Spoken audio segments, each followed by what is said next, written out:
The next talk that we have is by Jérémy Ledent on compositional game theory and compositionality. No, sorry, compositional game theory compositionally. Yes, thank you.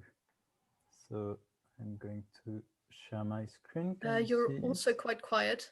Oh, is it better now? Yeah, that's a bit better. Yeah. Okay. So I'm going to tell you about this work that we did on a new approach for open games with people from the University of Strathclyde. So first, what are open games? An open game is a tuple where you have these 5 sets. X and Y are called moves. R is the utility, S is the co-utility, and sigma is some set of strategies. And with that, you have 3 functions. The play function is a function from X to Y, which is also allowed to depend on some strategy. The co-play function is a function backwards from R to S, which is allowed to depend on X and on the set of strategies sigma. And the most important component is this equilibrium function that takes some parameter X and some kind of continuation from Y to R. And this gives you a set of strategies that we call the equilibria of the game. So this forms a category whose objects are pairs of sets, like this XS and YR, and morphisms are games. So in particular, a game is allowed to choose the set of strategies. So we get a symmetric monadal category, which means that we have an operator for composing games sequentially, and another one for composing games in parallel, which are the 2 basic things that we want out of a category of open games. So why do we call these games? So in standard game theory, those X and S usually do not exist. So I will take the 1 element set here. And the utility for n players is going to be a vector Rn assigning some score to each player. And usually in game theory, there is also some payoff function from the set of moves to the utility, which is fixed, and it's called the payoff function. So with that in mind, the notion of open games reduces to that. You have a play function that just assigns moves to strategies. And the equilibrium for this payoff function K is a set of strategies, which in game theory is something that you define, what it means for a strategy to be a Nash equilibrium. But here we kind of just allow any set and for generality. And the goal of compositional game theory is going to be to compute these equilibria for a complex game using the equilibria of its smaller components.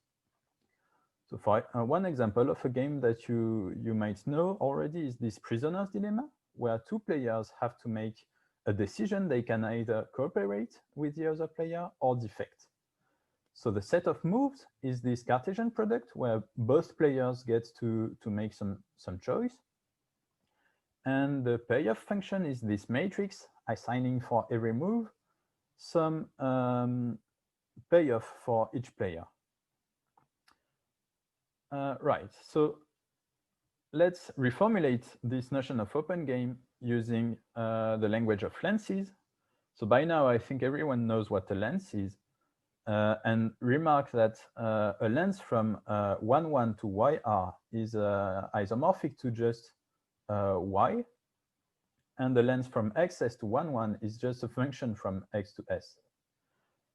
With that in mind, we can reformulate the previous definition of an open game, which has these 3 functions, by putting together the play and co-play.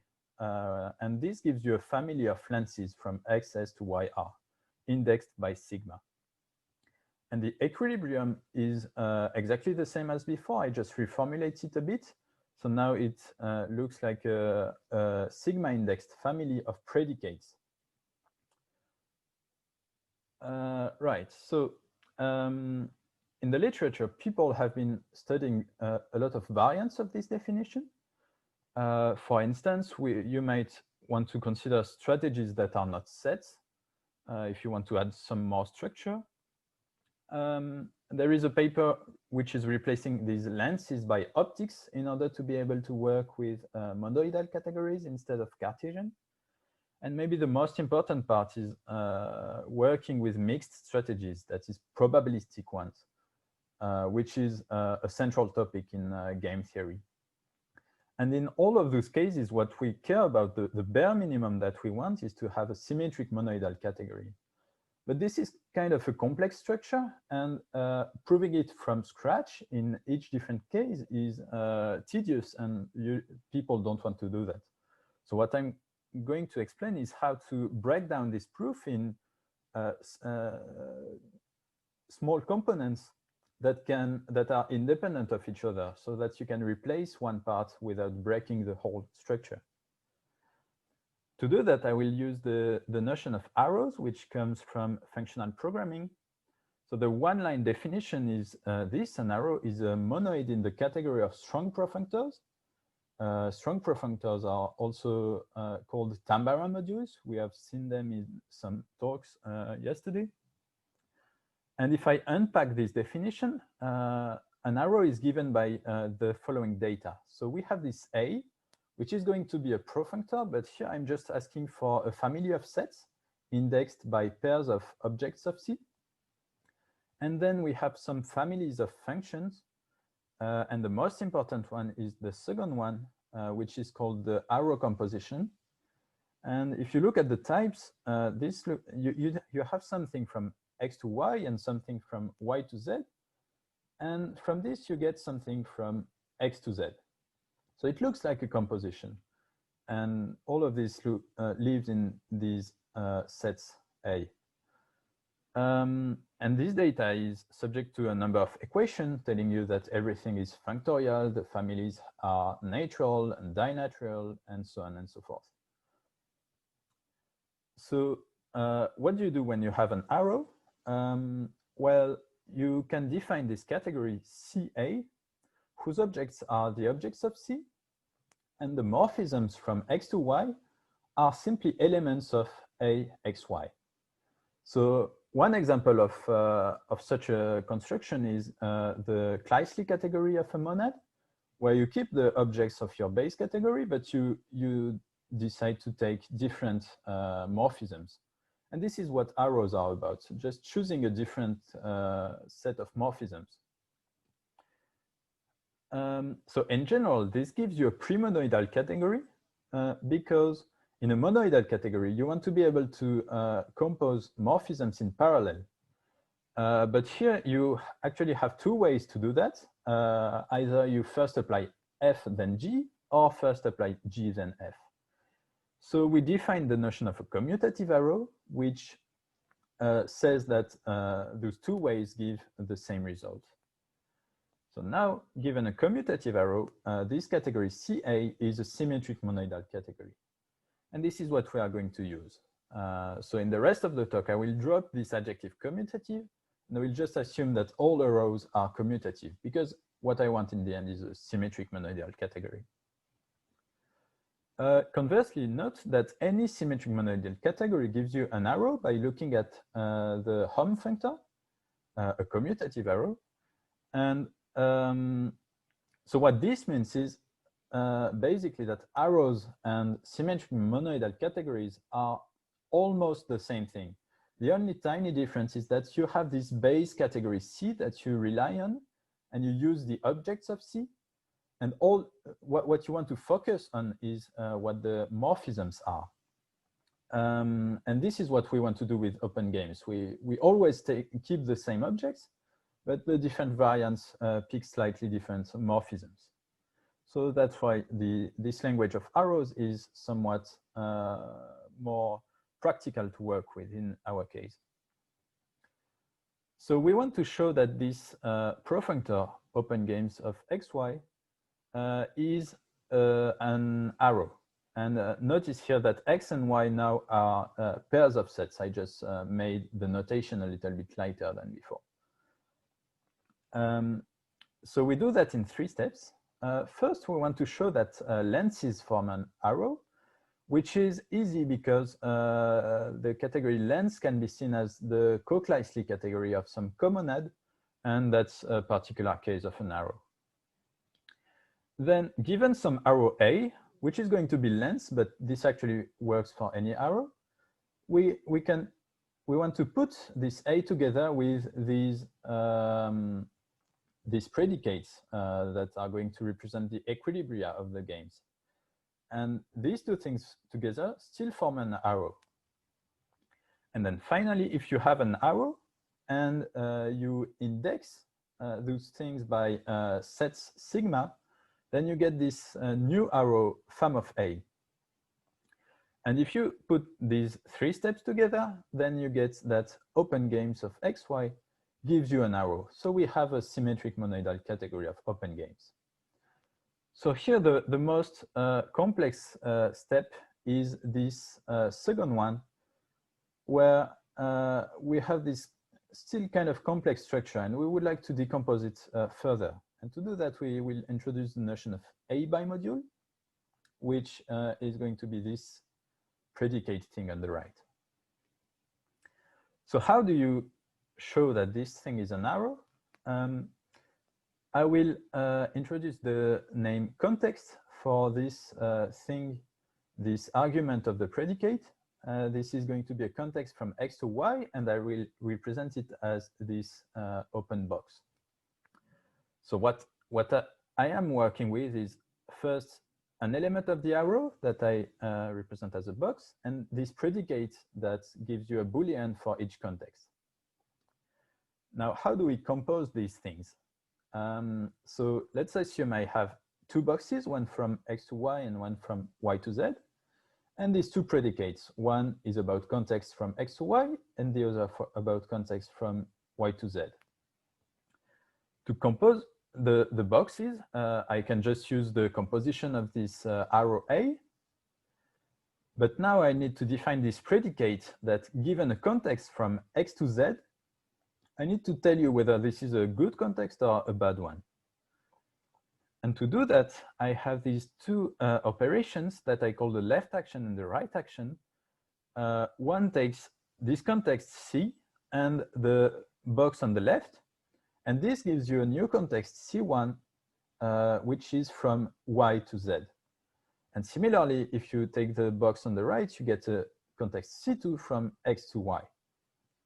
So now we can feed these 2 contexts C1 and C2 to our predicates E1 and E2, and we take the conjunction, and that gives you the Boolean that we want.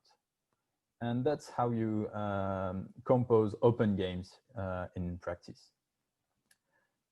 So let's define this notion of A bimodule, which is going to reflect these 2 left and right actions, where you compose some context with some element of the arrow to get a new context. So given some arrow A, an A bimodule is a profunctor B equipped with these 2 operations that look like compositions. You have something from X to Y and from Y to Z. You get something from X to Z.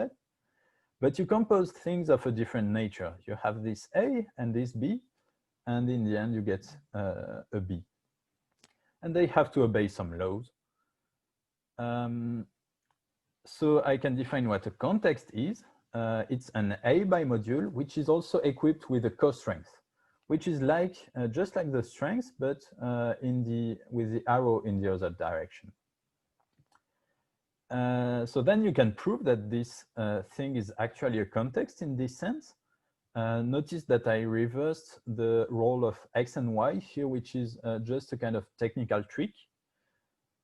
And then given any context, for example, this one, the predicates on this context gives you an A bimodule, and this time with a strength, because you put it on the left of the arrow, which reverses the directions.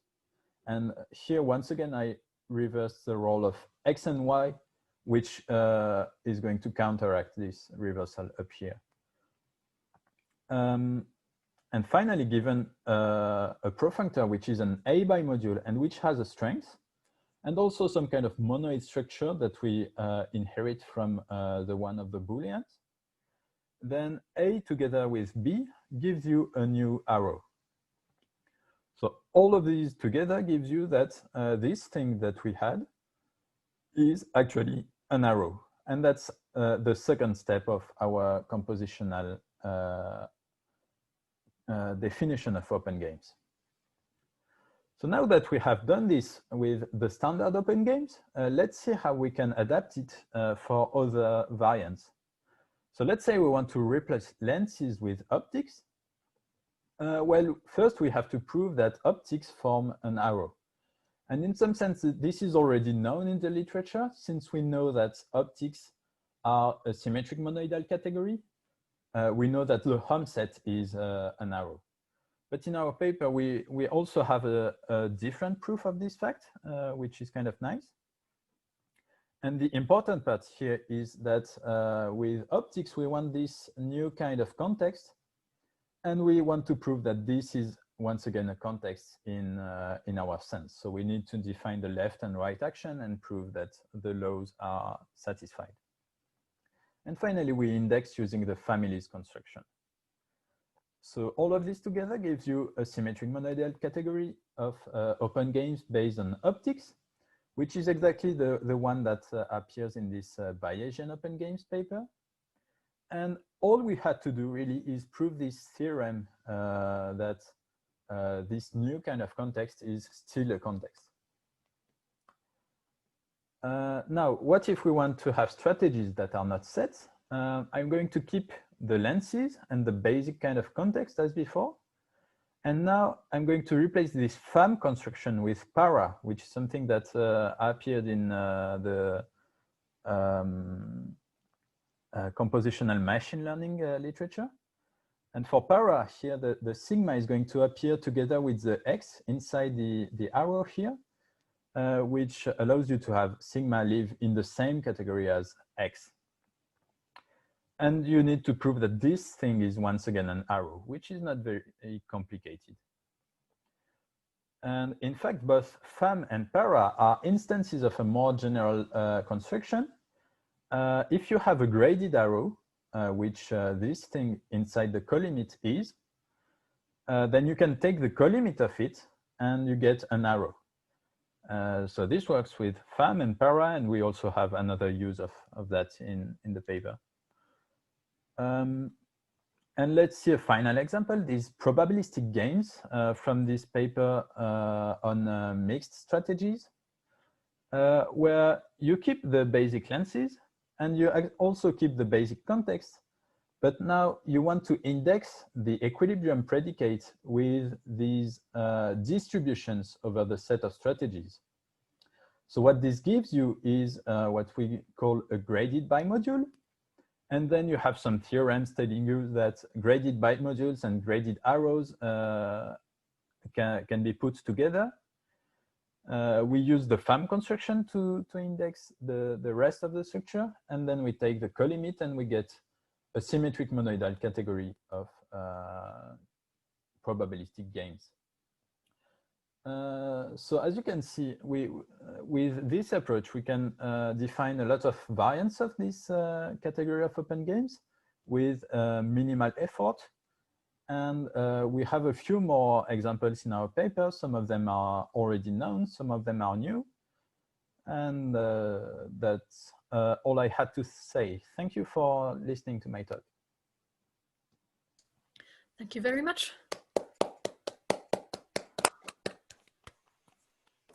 Are there any questions?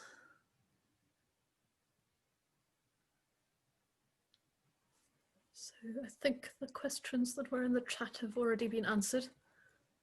I've got this sort of really vague question, which I'm not quite sure how much sense it actually makes. I have this vague memory of hearing some talks some years ago about sort of composing non-local games in quantum theory. And I was wondering whether there's kind of any way that relates to the sort of things that you're doing here.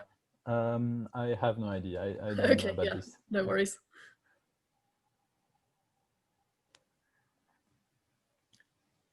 Any other questions?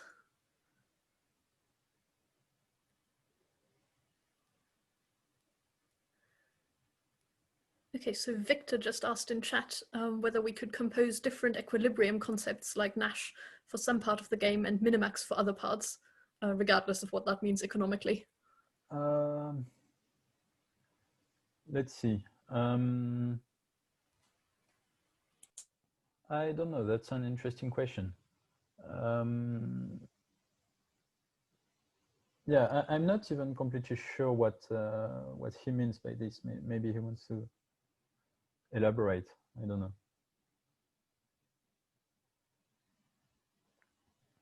Should I just talk, or? Yes, yep, please maybe? Go ahead. Well, I mean, you started with the point that so these open games were in the beginning, or like we did it with Jules and so on, to define a Nash equilibrium for this equilibrium part of the open games. But I mean, there are different equilibrium concepts. So first of all, how could we use here within your framework here different equilibria? And then obviously then the question is if there are different ways to express equilibria or different equilibria concepts, do they compose somehow in a sensible way? Yeah, okay. So so when we define here how to compose open games in the standard way, the key point is this left and right action on context. And this is what this formula here on the bottom right is what gives you the Nash equilibrium. And so I guess what you are asking for is just to choose a different bimodule with different left and right actions to have a different composition in the end. So yeah, I think to define variants of equilibrium, you need to define different notions of left and right actions for this context.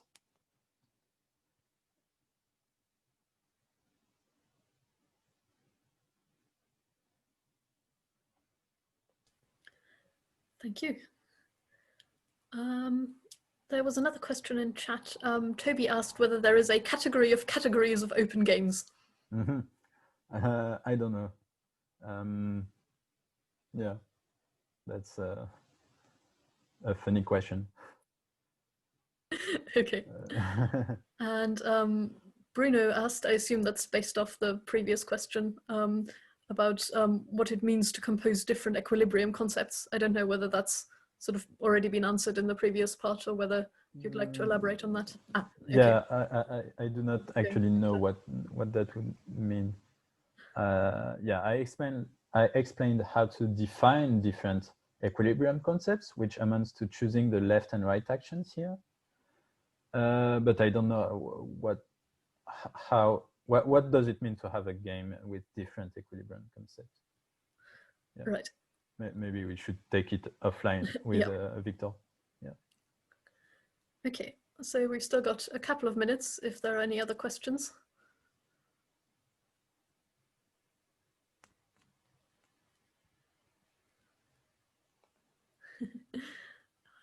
There don't seem to be any other questions, but there is discussion in the chat of what it means to compose different equilibria. So okay. I'm glad that that's something that kind of people are finding interesting. So yeah, in that case, if there are no further questions, let's thank the speakers again. Feel free to post your clapping in the chat.